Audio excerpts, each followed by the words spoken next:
Ambassador Zixthor had waited 43 standard minutes at Table 7 of the Celestial Vista restaurant, his 4 eye stalks drooping with each passing moment.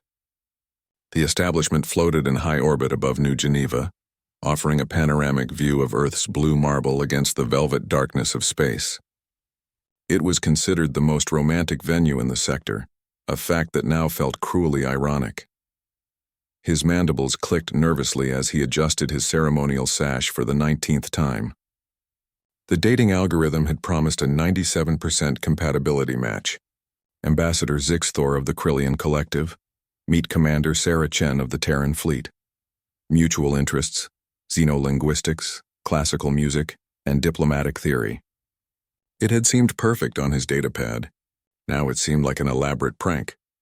The other patrons, a mixture of species from across the Federation, had begun to notice. A Venusian couple whispered behind translucent appendages. A group of Centaurian traders made no effort to hide their amused chattering. Zixthor's chromatic skin flushed deep violet with embarrassment. He was about to signal for the check when the restaurant's entrance doors whooshed open. 2 small humans burst through. Children, Zixthor recognized from his diplomatic briefings, though telling human ages remained a challenge for his species. They appeared identical. Same dark hair, same bright eyes, same mischievous grins. They wore matching blue jumpsuits with Chen twins embroidered on the chest. The twins scanned the restaurant with tactical precision, then locked onto Zixthor. They approached his table with determined steps, weaving between waitstaff carrying dishes that defied gravity.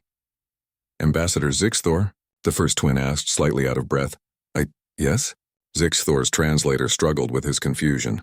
"I am he, but I was expecting—" "Dad's sorry for being late," the second twin announced, sliding into the booth opposite him without invitation. The first twin followed suit, boxing him in. "Your father?" Zixthor's eye stalk swiveled independently, searching for an adult human who might explain this bizarre situation. "Is Commander Chen—" "Your father?" "I was told Commander Chen was—" "Our mom," the first twin Zixthor noticed a name badge reading Maya, clarified. "Mom's Commander Sarah Chen. She's running super late. Emergency at the fleet headquarters." "Diplomatic crisis," the other twin, Marcus, added with the casual tone of someone accustomed to such disruptions. "But she sent us to make sure you didn't leave. She really wanted to meet you." Zixthor felt his primary heart skip a beat, while his secondary heart maintained its steady rhythm, a biological advantage during stressful situations. "Your mother sent 2 children alone to a space station restaurant to intercept a blind date?" The twins exchanged glances and grinned. "We're not exactly alone," Maya said. "Mom's got 3 security drones tracking us. Standard protocol. Plus," Marcus continued, pulling out a datapad, "we've got strict instructions. Keep you entertained. Tell you about Mom. Make sure you order the Andromeda Nebula cake. It's amazing. And most importantly," he paused dramatically, "don't let you think she stood you up." Zixthor's mandibles clicked in what approximated a laugh. In all his years navigating the complex social protocols of 67 different species, he had never encountered anything quite like this. Humans, he reflected, had a unique approach to everything. "Very well," he said, his skin shifting to a warm amber that signaled amusement in Krillian body language. "Tell me about your mother." For the next 20 minutes, the twins painted a portrait of Commander Sarah Chen that no diplomatic file could capture. They spoke of her obsession with ancient Earth jazz, her terrible cooking. She once burned water, Ambassador, actual water, and her habit of singing opera in the shower. They described how she had negotiated the Proxima Peace Accords while simultaneously helping Marcus with his math homework via subspace communication. They mentioned her collection of pre-expansion books, all printed on actual paper. "She's also really nervous about tonight," Maya admitted, her voice softening. "She hasn't dated since our dad died in the Outer Rim conflict." The ambient noise of the restaurant seemed to dim. Zixthor felt the weight of that confession, understood the vulnerability it required for these children to share. "That was 6 years ago," Marcus added. "We were 4.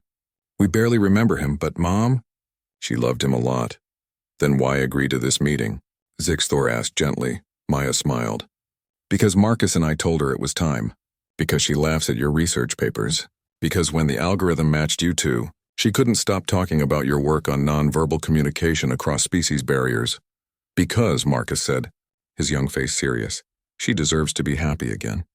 And we think you might be interesting enough to make that happen. Before Zixthor could respond, a new figure appeared at the table.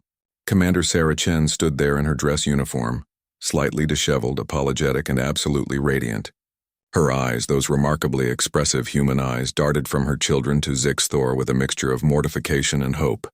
I am so sorry, she began. The Kaldorian delegation had a last-minute crisis, and I couldn't... She stopped, really seeing the scene before her. Did they behave? They were remarkable, Zixthor said, rising from his seat in a gesture of respect. They have your intelligence, I perceive. And your courage. Sarah's cheeks flushed, the human equivalent of his own chromatic displays. They definitely have more courage than I do right now. The twins stood, executing what Zixthor recognized as a coordinated retreat. The security drones are still active.